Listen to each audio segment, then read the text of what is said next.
Y como pueden ver, los estudios diagnósticos de la zona 1, por ejemplo, son distintos a los de la zona 3. Y como pueden ver, todos estos estudios son invasivos, consumen tiempo, son caros y no están exentos de complicaciones. Según el resultado de estos estudios, entonces se hacía una cervicotomía selectiva y aparece el concepto de cervicotomía selectiva. Actualmente esto ya no se hace. Actualmente lo que se hace es un enfoque no zona, en el cual el cuello se maneja como un todo, no por zonas anatómicas. ¿Cuál es la razón fisiopatológica de esto? Resulta que si yo tengo un trauma penetrante cervical, por ejemplo, por arma de fuego, el estigma de trauma que estoy viendo por fuera no necesariamente se correlaciona con la lesión que yo tengo dentro en el cuello. Entonces le voy a hacer estudios, por ejemplo, a la zona 3 cuando en realidad la lesión está en la zona 1. Por eso es que ya no se recomienda el abordaje por zonas. Entonces, ¿cómo lo abordamos actualmente? Como todo paciente en trauma, si está inestable o in extremis, va directo a pabellón. Pero si el paciente está hemodinámicamente estable, va a una mezcla de examen físico y de angiotomografía. Entonces ya no vamos a estudiar por pedacitos de cuello, estudiamos al cuello como un todo con el angiotac, que nos va a decir además si tiene o no lesiones asociadas.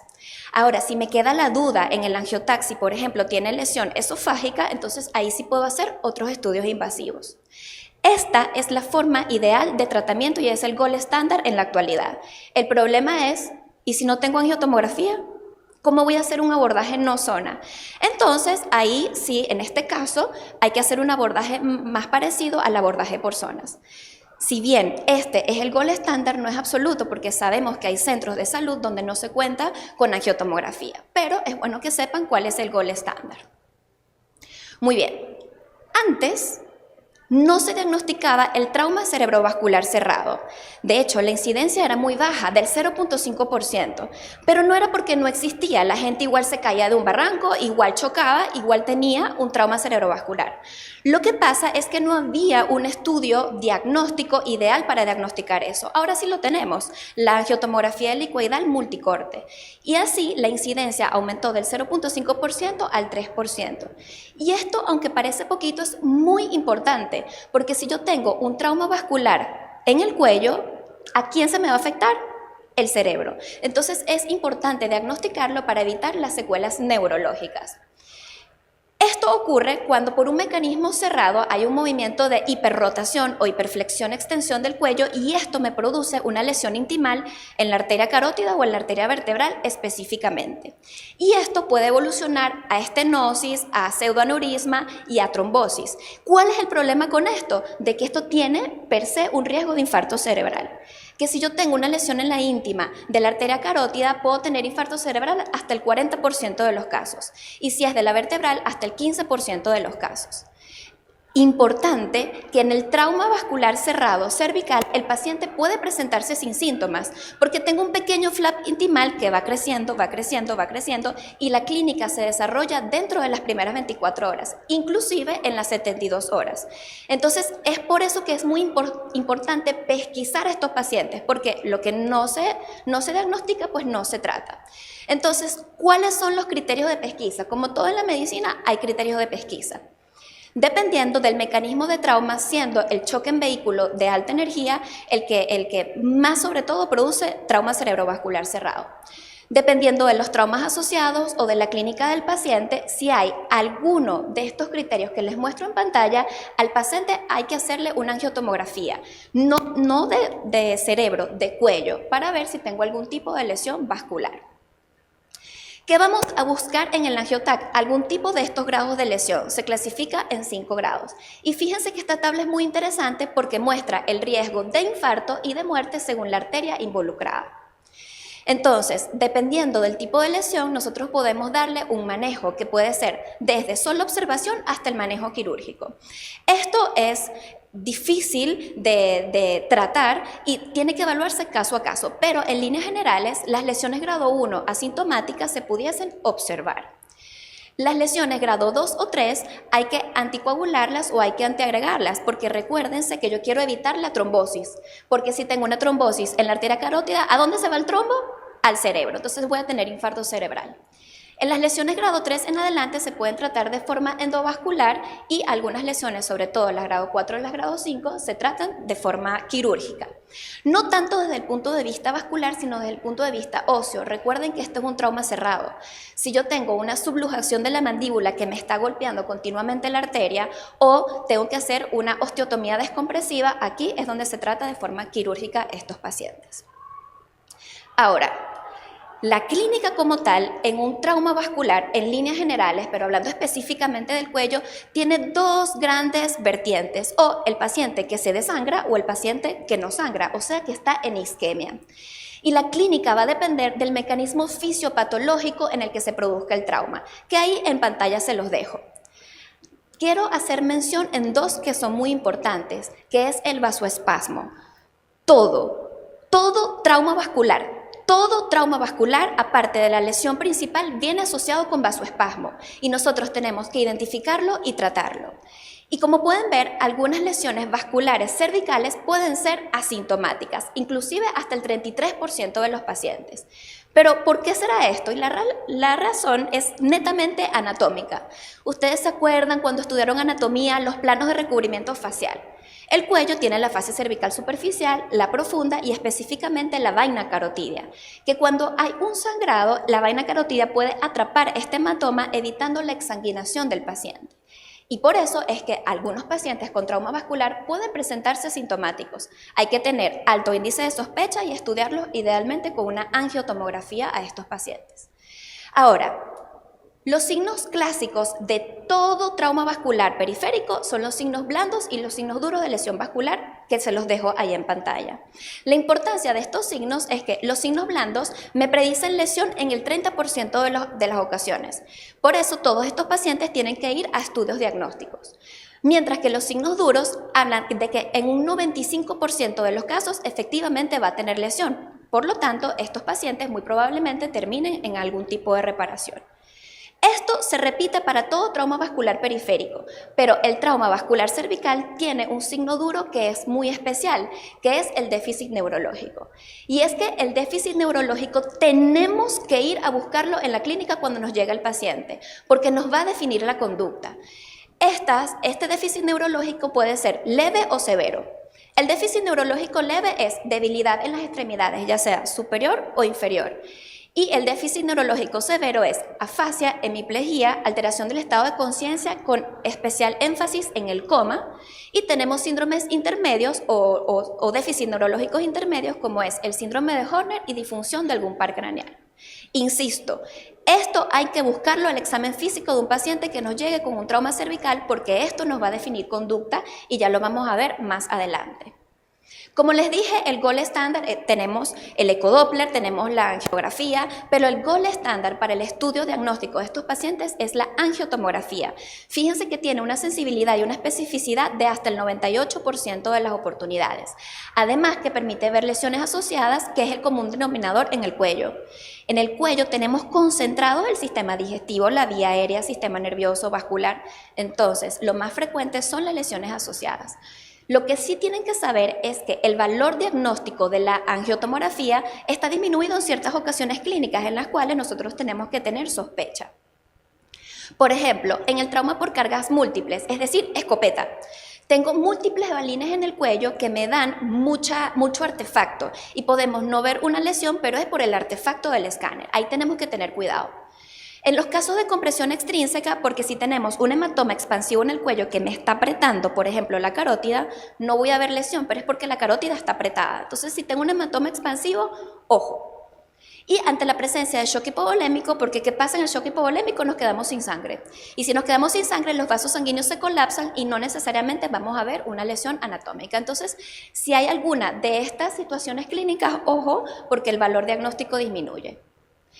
Veamos este ejemplo de una angiotomografía con un hematoma expansivo del lado izquierdo que de hecho desplaza por completo la vía aérea. Y nosotros, si seguimos el estudio y somos bien acuciosos, vamos a ver que hay una pequeña lesión de carótida izquierda.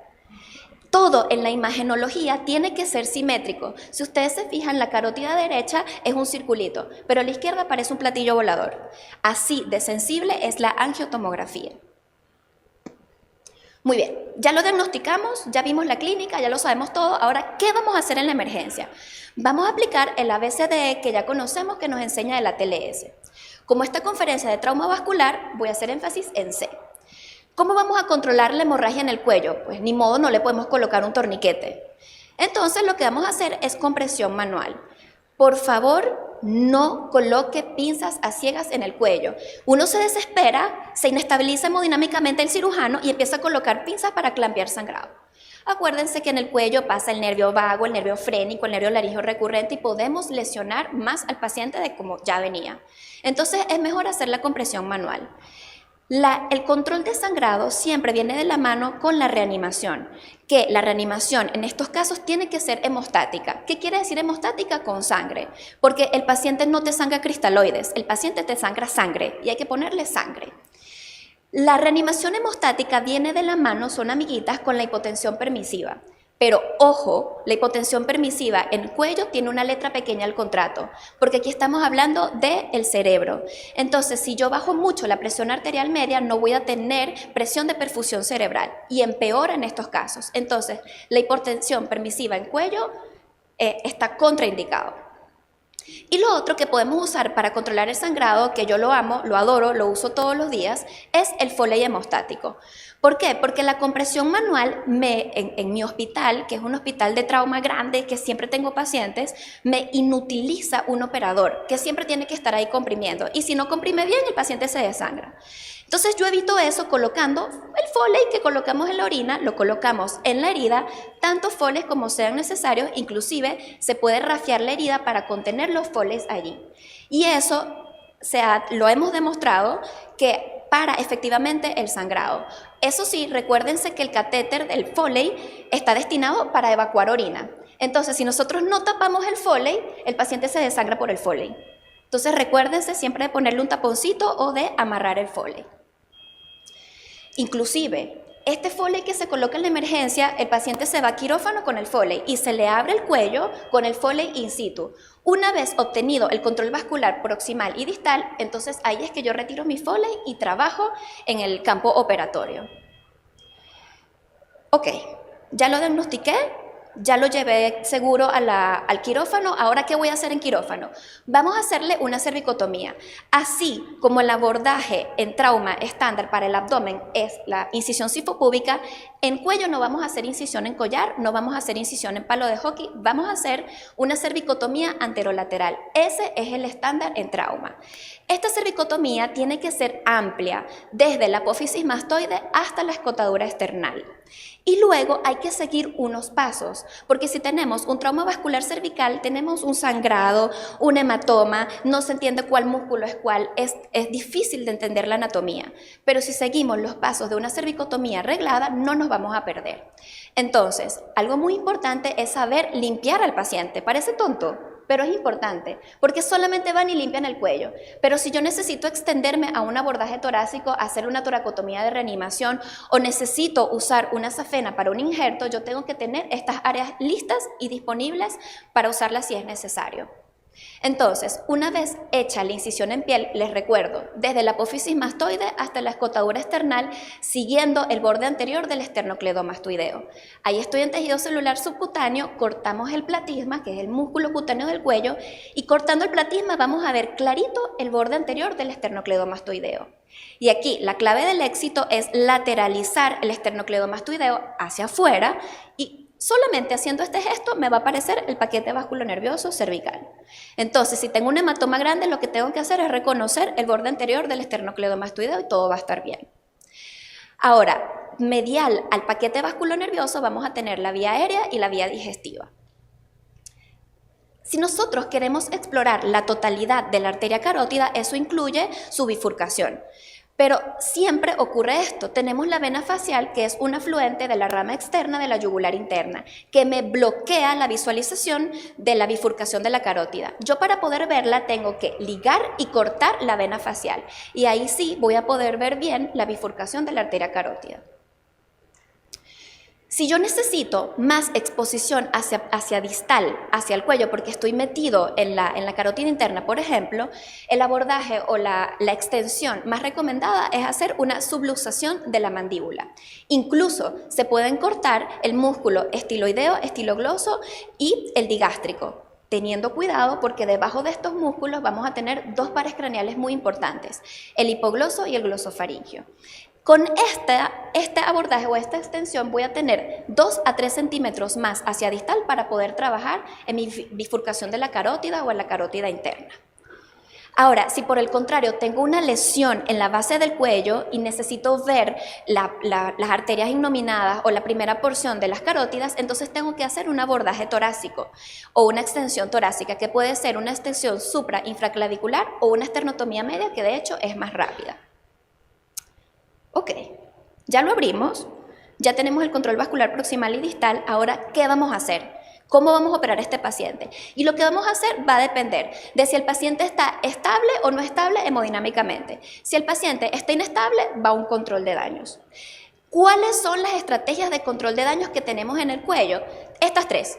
Tenemos la ligadura de los diferentes vasos sanguíneos, colocar un shunt o dejar un fole. Empecemos por la ligadura. Los vasos susceptibles a ser ligados en un control de daño son estos que vemos acá. Vamos a empezar hablando de la carótida. La carótida se puede ligar. Bueno, de que se puede, se puede. Que no se deba es otra cosa. Yo les voy a explicar.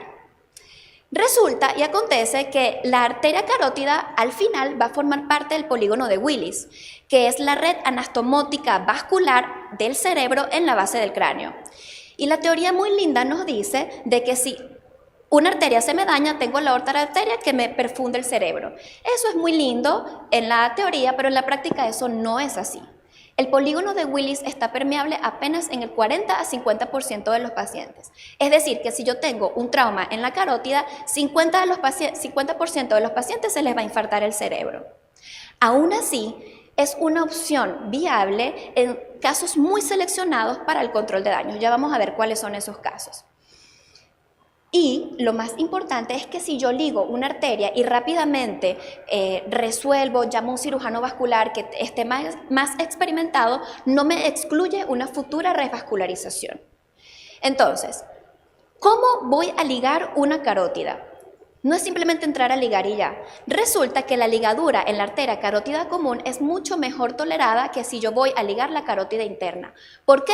Porque tengo una circulación de backup o colateral desde la carótida externa y algo se me va a perfundir la interna. En cambio, si voy a ligar directamente la carótida interna, esto no ocurre y el chance de infarto cerebral, como les dije, es del 50%. Pero esto se puede hacer en casos muy seleccionados, repito, en casos muy seleccionados. ¿Cuáles son los casos? Cuando tengo una lesión muy arriba en la zona 3 y es imposible hacer una reparación porque tengo que ir a quitarle la cabeza al paciente. Ni modo, hago una ligadura. O, ¿se acuerdan cuando les dije que el déficit neurológico era importante en la evaluación primaria? Ok, si el paciente está en coma o tiene un déficit neurológico severo, se ha demostrado ya que la reparación tiene el mismo outcome neurológico que la ligadura. Entonces, para eso ligamos. Y cuando nosotros hacemos el control vascular distal, cuando quitamos el clamp, si no hay reflujo desde el cerebro, también se dice que ahí es mejor ligar, porque eso quiere decir que la arteria que va hacia el cerebro ya está trombosada. Entonces convertimos un infarto isquémico en uno hemorrágico, que todos sabemos que es peor. Muy bien, ahora vamos a ver si se puede ligar la carótida externa. Se puede ligar. La carótida externa no tiene ningún tipo de repercusión clínica. De hecho, la ligadura de la carótida externa está indicada cuando tengo una hemorragia exsanguinante facial que no responde a las medidas iniciales, por ejemplo, de taponamiento. Ahora, el truco de la carótida externa es saber dónde se liga. Y nosotros sabemos diferenciar la carótida externa de la interna porque la externa es la que da ramas cervicales, ¿correcto? Ahí se ve la primera rama cervical, que es la tiroidea superior. La carótida externa se tiene que ligar después de la emergencia de la tiroidea superior, porque si la ligamos antes vamos a crear un flujo muy turbulento y se va a producir un trombo. ¿Y a dónde se va el trombo? Al cerebro. Entonces hay que saber bien dónde se tiene que ligar. Lo otro que podemos ligar es la vena yugular interna, que fíjense en el video, efectivamente está ligada. El problema es que si yo ligo las dos yugulares internas, por ejemplo, si tengo un trauma bilateral o un trauma transcervical, no puedo ligar las dos, porque voy a producir un edema cerebral que va a llevar a la muerte del paciente. Entonces, en yugular interna, una se puede ligar, dos no se pueden ligar. Y es muy importante que sepan que la reparación que ustedes le van a hacer a la vena yugular no puede estenosar su luz más del 50%, porque si no es lo mismo como si lo hubiésemos ligado. Ahí hay que valerse de parche de vena o hacer una anastomosis termino-terminal. Cuando hay lesión de vena yugular interna, es importante decirle al neurocirujano que le instale un catéter para medir la presión intracraneana, porque estos pacientes muy probablemente van a hacer edema cerebral y yo midiendo la presión intracraneana puedo hacer medidas médicas antiedema cerebral. Ok, la siguiente opción en control de daños es hacer un shunt, que es bien controversial, pero también se puede hacer en el setting de un paciente inestable. Ahora, lo que tienen que saber es que, aunque el shunt me mantiene un poquito la perfusión más que una ligadura, todos los shunt siempre se van a trombosar, siempre. Por lo tanto, es una medida que tiene que ser muy temporal. Y específicamente en cuello hay que sacar el shunt dentro de las 3 primeras horas. Ahora, cuando nosotros colocamos un shunt, ese tubito que metemos en la arteria siempre va a dañar ese segmento de la arteria, lo que hace que la reparación posterior sea mucho más compleja porque el trayecto de arteria dañada es mayor. Por eso les digo que es un procedimiento temporal y que en cuello debería durar menos de 3 horas. Ahora, el shunt en todo el cuerpo humano tiene varias indicaciones, no solamente la inestabilidad hemodinámica del paciente.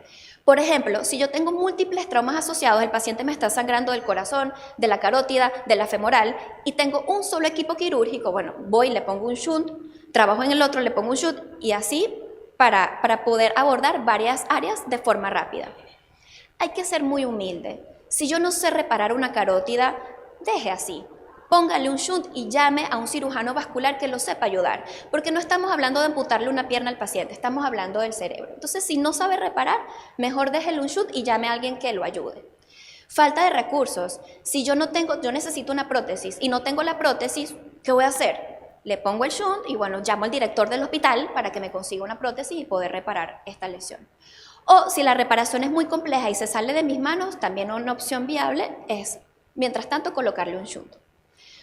Cualquier tubo se puede usar para hacer un shunt, un Nelaton, un tubo de tórax, pero existen shunt comercialmente disponibles. Y aquí hay uno muy importante que es el shunt de Pruitt y Nara. Este shunt está indicado no solamente en control de daños, sino cuando la reparación vascular es compleja y me va a tomar más de media hora, yo tengo que colocar este shunt y hacer la reparación vascular con esto. ¿Cómo funciona este shunt? Imagínense el Foley. Este shunt trae un balón que se coloca hacia distal, se coloca hacia proximal y se infla, y ahí me para el sangrado. Pero por dentro tiene un tubito que me permite seguir con la perfusión cerebral. Entonces yo puedo ir reparando mi arteria y cuando me falte poquito para terminar, desinsuflo los globitos y termino de cerrar mi arteria. Entonces, ante reparaciones complejas es importante tener esta herramienta. Muy bien, la otra opción es dejar un Foley. Estoy solita, todavía no sé operar bien un trauma vascular, esas cosas pasan cuando lo mandan a uno a un hospital remoto. Si tengo una lesión muy arriba en zona 3, le dejo un Foley y lo refiero. Eso también es una opción viable. Muy bien. Ahora, si el paciente está estable hemodinámicamente, tiene que ir a una reparación definitiva. Entonces tenemos varias opciones de reparación definitiva. Desde lo más simple a lo más complejo tenemos la rafia hasta el parche, el injerto autólogo o heterólogo. Todo trauma vascular tiene unos tips que tenemos que tener en cuenta. Primero, nunca podemos reparar un vaso sanguíneo si no tenemos un adecuado control vascular proximal y distal. En medio de un sangrado no se puede trabajar. En cuello, repito, en cuello es muy importante cuál clamp van a colocar primero. Y siempre se coloca primero el distal. Si yo tengo el cuello, tengo aquí el trauma, no puedo colocar el clamp para el control vascular primero hacia proximal, porque al clampear todos los coágulos que tengo en la lesión, ¿a dónde van a ir? Al cerebro. Entonces vamos a colocar primero el distal y luego colocamos el proximal y así evitamos la embolia. No se puede suturar tejido dañado con hematoma, feo, todo el tejido necrótico o con hematoma se tiene que debridar.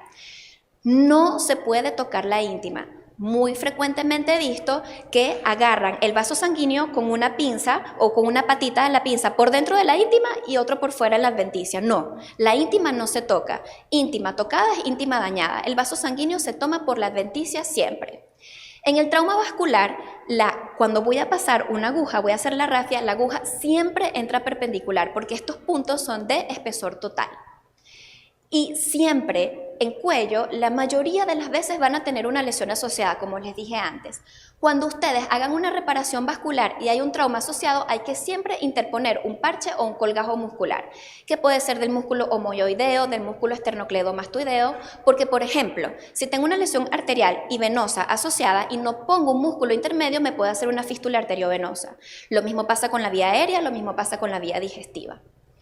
Ahora sí, de forma un poco más rápida, la rafia es para lesiones pequeñas, lesiones generalmente por arma blanca, sin destrucción de tejido, y para lesiones transversas o oblicuas. No se puede rafiar un trauma que es longitudinal, porque me va a quedar estenótico. En esos casos, entonces es mejor hacer un parche. Estos parches se escuchan muy bonitos, pero en realidad son súper difíciles de hacer. Es más fácil hacer una anastomosis terminoterminal, que se hace para lesiones transfixiantes con pérdidas de tejido y siempre y cuando yo no vaya a cortar más de 2 centímetros el vaso sanguíneo, porque si corto 2 centímetros y lo intento anastomosar, me va a quedar tenso y toda anastomosis tensa se estenosa. Si se estenosa, hay trombo. Y si hay trombo, ¿a dónde se va el trombo? Al cerebro. Entonces, para trayectos de menos de 2 centímetros. Si tengo una lesión más grande, entonces ahí sí le tengo que colocar un injerto, que puede ser autólogo, la vena safena, que está disponible, todos los pacientes la traen, es económica y además que está provisto de endotelio. El endotelio obviamente me va a favorecer este flujo laminar que nosotros queremos y es poco trombogénico. Además que la vena safena es elástica y se adapta bien a los cambios de presión arterial. De hecho, llega un momento que la vena se arterioliza. ¿Hay alguna contraindicación para usar la safena? Sí. Cuando el diámetro de la safena es mucho menor al vaso a reparar, obviamente me va a quedar estenótica la reparación y ahí no puedo usar la safena. Ahí entonces puedo hacer un parche heterólogo. Exclusivo del trauma vascular cervical tenemos este tipo de reparación. Ahora presten atención porque es un poquito complejo. Aquí tenemos el trauma cervical. Tenemos la escarótida común. Y tenemos una lesión en la carótida interna. Lo que podemos hacer es ligar la carótida interna en su base y cortar la carótida externa lo más distal posible. Y lo que hago es traspasar la carótida externa y la anastomoso con la carótida interna.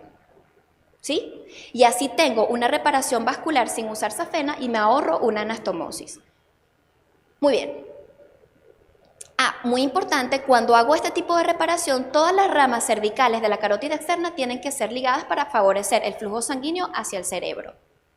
La arteria vertebral es otra historia, es mucho más compleja que la carótida. De hecho, la arteria vertebral tiene menos consecuencias neurológicas, por lo que la podemos ligar de forma más impune. El problema con la vertebral es que es tan difícil de controlar que el paciente se exsanguina.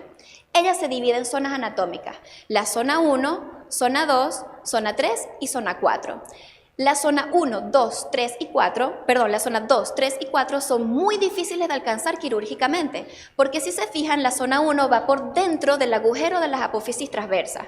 La zona 2 es una pequeña zona que sale desde C1 hasta la base del cráneo y la zona 4 está dentro del cráneo.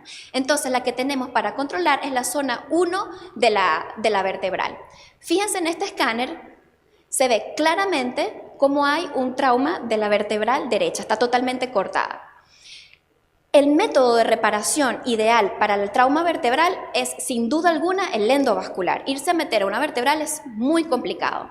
Pero a veces no tenemos opción, hay que operar, ya tenemos el paciente en pabellón o está inestable. Esto es lo que se describe en la literatura. Mover el músculo largo del cuello, encontrar la apófisis transversa, cortar la apófisis transversa y encontrar la arteria vertebral. Olvídense de esto. Esto en trauma no se hace. ¿Qué es lo que vamos a hacer en trauma? este es el paciente que nos va a llegar. Fíjense que tiene el Foley puesto desde la atención de emergencia y tiene un sangrado importante que no viene del paquete vascular cervical. Si nosotros sacamos el Foley, tenemos este sangrado arterial horrible que viene desde la columna. Entonces, ¿qué es la mejor forma de repararlo? Colocamos cera de hueso en la apófisis transversa para tapar el flujo distal y de forma proximal ligamos la vertebral en su zona 1. Esa es la mejor forma de controlar la vertebral. Los cuidados postoperatorios son tan importantes como la cirugía misma. Si no, nos sirve de nada la cirugía que hicimos. Entonces, si el paciente no mejora o tiene síntomas nuevos, hágale tomografía precoz. Aquí no me importa la radiación, me importa el déficit neurológico del paciente. Siempre acompañados de un catéter de medición de presión intracraneana, hay que evitar la hipotensión para poder tener una adecuada presión de perfusión cerebral, aplicar las medidas de antiedema cerebral, anteagregar o no al paciente dependiendo del tipo de reparación que hicimos. Si es una reparación venosa, se anticoagula. Si es una reparación arterial, se anteagrega. Y el seguimiento a largo plazo puede ser con ecodoppler. Ya me están presionando psicológicamente, así que voy a dar las conclusiones. El enfoque ideal en trauma cervical es un abordaje no zona, con una angiotomografía para los pacientes, pero esto no es absoluto. Tiene algunas ocasiones en que no se puede realizar.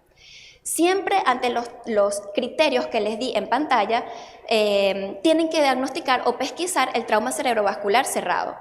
Ligar una carótida o colocarle un shunt no es un crimen, pero siempre tiene que estar bien indicado. El manejo de la arteria vertebral idealmente es endovascular y muy importante, quizás más importante que el manejo intraoperatorio, es el manejo postoperatorio del paciente. Muchas gracias.